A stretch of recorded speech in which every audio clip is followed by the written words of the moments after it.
right here said that the similarities between the Chiefs and the Royals and how they lost in 2014, came back and won it. 2015, you all are kind of like on the same pathway 1 year later. How's it feel making it to the Super Bowl now? Yeah, I mean, it's amazing. Obviously, being able to do it at home, being able to win the Lamar Hunt Trophy here, and do it for the fans and everybody like that was awesome.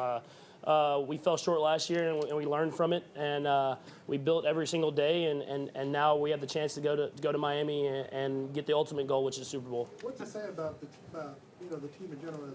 With you as the starting quarterback, they are always in the game. They've never lost a game with you as the starting quarterback by more than 7 points. What's to say to this team and the city and the fans that with you starting healthy, that this team is always in the game? Yeah, I mean, I've been blessed to be in a great situation with a lot of great football players and coaches around me.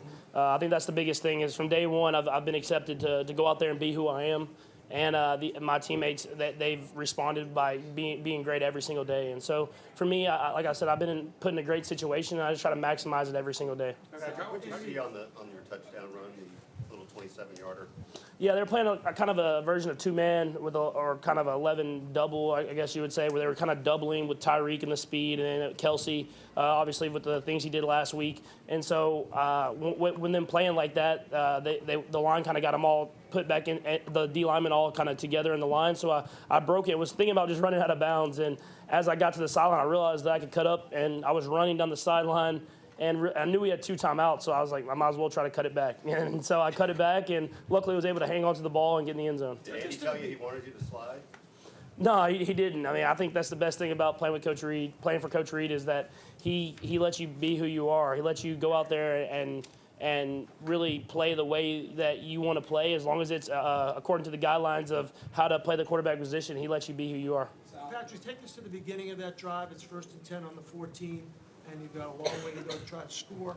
And what were you thinking at that point of, he was putting the ball in your hands in each and every play?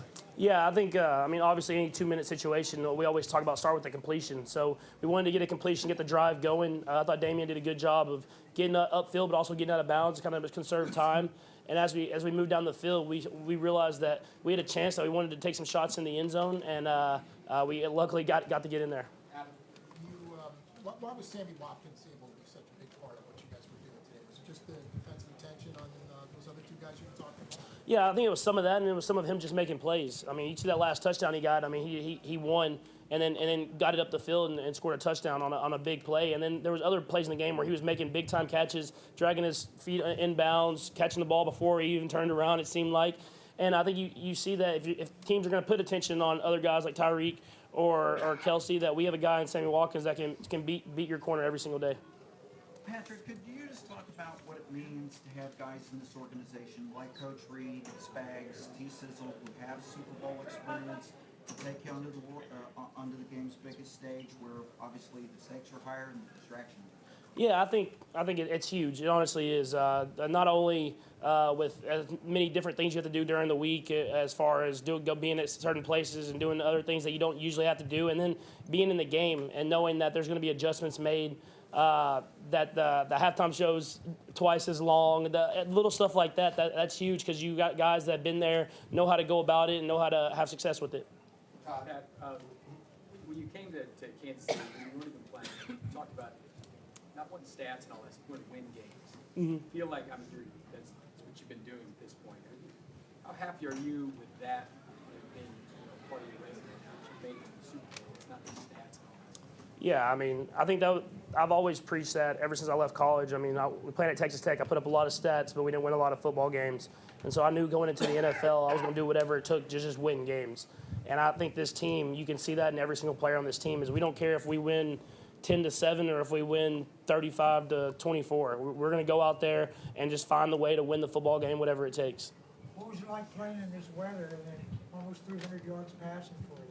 Yeah, I mean, I think Coach Reed does a good job of preparing us for this. I mean, we practice outside. We do everything in order to get the game-like feel. And whenever you're here practicing outside and it's cold during the week, it really prepares you for whenever you get to the game and you get cold weather there. Patrick, two questions. Who was your initial read on the scramble? And how often have you thought about using the sideline to your advantage, where the defender may think, oh, he's going out of bounds, and then using that to your advantage? Yeah, I mean, the initial read was kind of a little bit of a combo read where we got a sweet spot guy, I think it was 17, who was running down the middle of the field, and then with Kelsey hooking it in there on the little in cut. And so it was kind of those reads, and actually the same play that we hit the touchdown with Tyreek at the seam earlier in the game. And so it's kind of that was the initial read, and with how they doubled it, I didn't like my options there. And then it kind of, like I said, it kind of just opened up. And I usually think more about just running out of bounds, but I think as I got to the sideline, I saw how much space that we had because everybody was trailing and defending the guys that were downfield. And so I figured I can cut it up a little and get a couple extra yards.